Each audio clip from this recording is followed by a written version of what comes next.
Welcome back to Movie Matrix. Before we begin, make sure to like, subscribe, and turn on notifications. Now let's jump straight in. In New Vegas, Ghoul was still impaled on that pole while desperately reaching out for the medicine he dropped. Not even dog meat helps, grabbing the Ghoul's hat instead. I don't need the fucking hat. Later that night, the Ghoul remains stuck, getting sicker and sicker and making sounds that indicate he's turning into an actual ghoul. Between screams and cries, he says to no one that he was Cooper Howard and that he has a daughter who is alive. This gives him the energy he needs to pull himself up the pole running through him.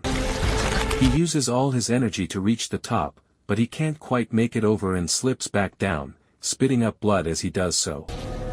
Some time later, a massive creature comes and cuts the pole, pulling the Ghoul off it and dragging him to a church. In the church, the Ghoul comes as he's being tied and propped up to a netting. The creature has uranium, which can heal the Ghoul, who has a big gaping hole in him where the pole once was.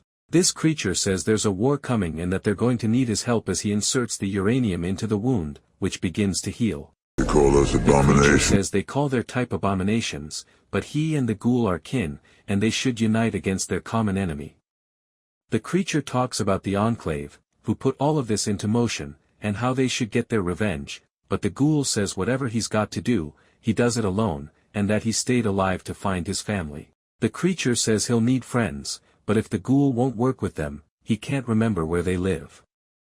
The creature reveals that he is a super mutant with a completely green face under his hood before knocking the Ghoul out. A flashback circles up with Cooper Howard and Barb after the events of episode 5, while Cooper reflects on when he proposed to Barb at Catalina.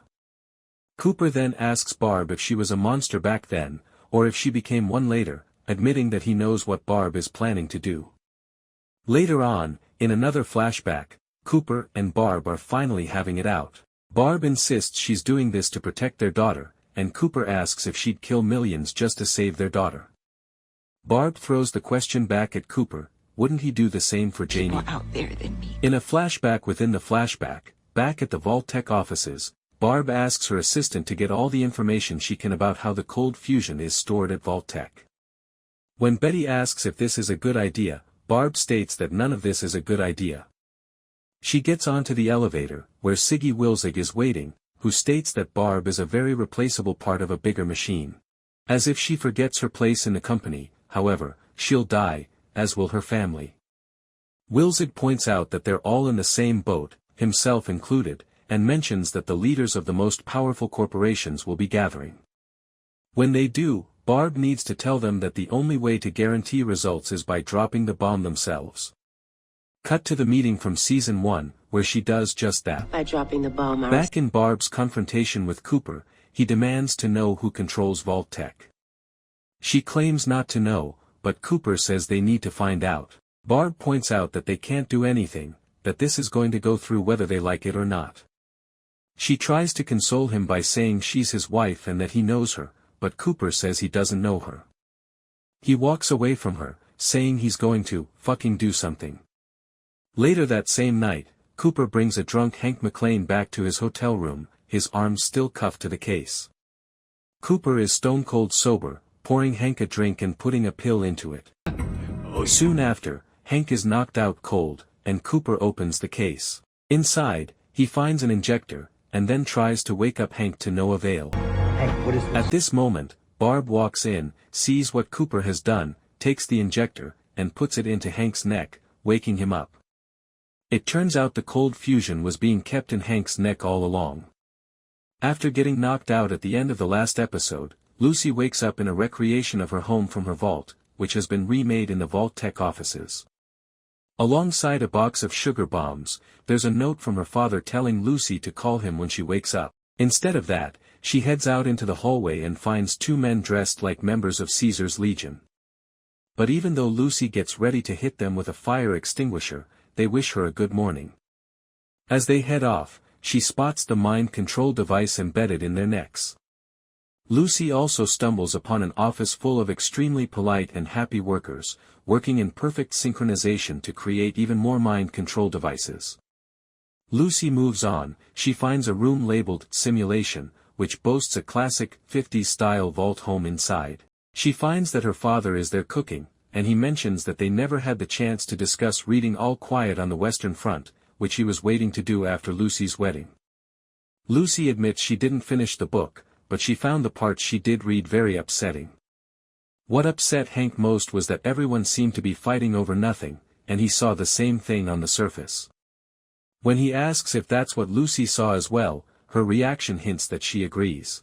Hank states that some things never change, and ironically, the only way for people to feel safe is to hurt each other.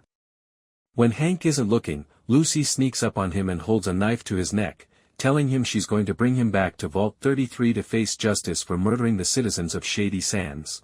Hank posits that for a second, he thought the wasteland had changed Lucy, and that if she wants to make it official, she should handcuff him.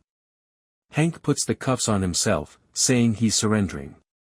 When Lucy asks why, Hank says he did what he did to protect Lucy, but maybe it came at too high a price, and he has to take responsibility for the things he's done.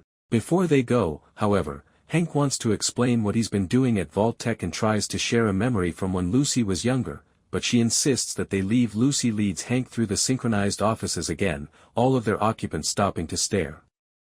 Hank reassures them that there's nothing to worry about, that Lucy is pursuing the cause of justice. Justice. This calms them down before Lucy asks where Hank found all these people all over, he says, and that so many people need their help.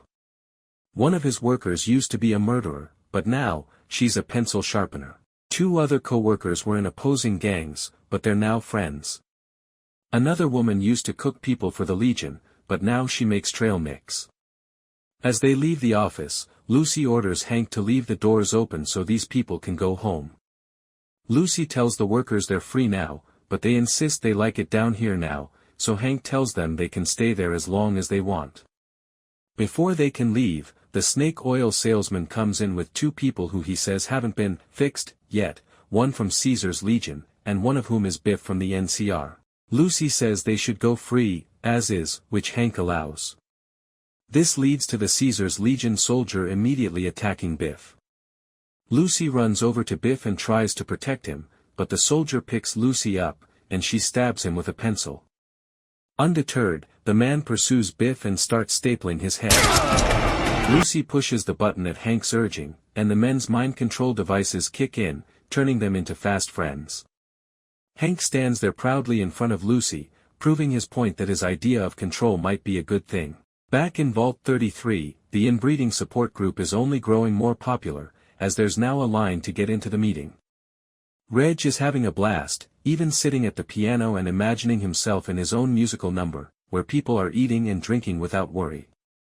Back in reality, it's really just a quiet, sad gathering that's still somehow very popular, but Overseer Betty Pearson has come with guards to shut the party down, saying that the snack budget has been rescinded and the group has been dissolved. Reg tells Betty that they can shut down the group, but they can't take away his snack budget. Betty mentions they're in a water crisis, and Reg is serving salty snacks, and that Reg doesn't get special treatment just because of who his parents were, but Reg says this is America, and because of that, they do. In fact, they're in the vault because of who their parents are. Reg tells Betty she wouldn't understand because she's from Vault 31 and things are different there, before grabbing a handful of a nearby gelatin statue and eating it spitefully right in Betty's face. For the first time since episode 4, the show circles back to Maximus and Thaddeus, who has finally gotten out of his Brotherhood of Steel power armor, and they decide to leave the suit behind so they can't be tracked. As Maximus and Thaddeus make their way through the desert, Maximus insists that he's not selling the cold fusion despite Thaddeus's wanting to, but that they'll give it to the right person, a good person. When Thaddeus asks who's a good person, Max replies that Lucy was, but Thaddeus says if they sell the cold fusion, they can be rich enough to be good people too. Thaddeus says he was born in the boneyard, and Max says he's lucky, having been raised in Shady Sands, because he remembers good people. At the end of the episode, Maximus and Thaddeus are woken up by their fire by Dogmeat, who carries the Ghoul's hat in his mouth, and decide to follow the dog. The next morning, the two discover that Dogmeat has brought them to the Ghoul, and neither side seems particularly excited to see the other. The Other Player ends in a great place near the end of Season 2.